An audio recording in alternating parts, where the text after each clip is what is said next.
హూమ్తో, whom అంటే ఎవరిని లేదా ఎవరితో, ఎవరి చేత అని అర్థం వస్తుంది అన్నట్టు.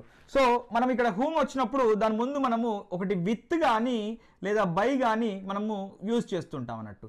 నువ్వు ఎవరితో వెళ్తావు, with whom will you go, ఎవరితో వస్తావు, along with whom will you come.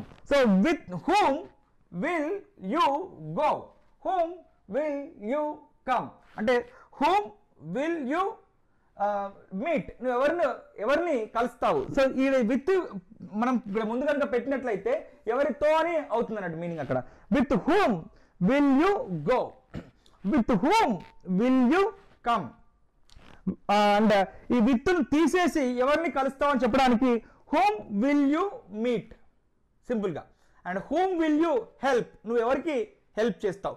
నువ్వు రేపు ఎలక్షన్లో ఎవరికి ఓటేస్తావు అని అడగాలనుకోండి, whom will you vote or whom will you select.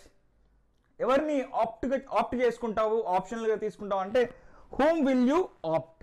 ఎవరిని పెళ్లి చేసుకుంటావు, whom will you marry. So ఈ రకంగా మనము ఎవరిని అని చెప్పినప్పుడు హూమ్ ఉపయోగిస్తాం. అండ్ హౌ అంటే ఎలా, ఒక పని ఎలా జరుగుతుంది అనేది. సో విల్ షెల్ అంటే ఫ్యూచర్లో కదా.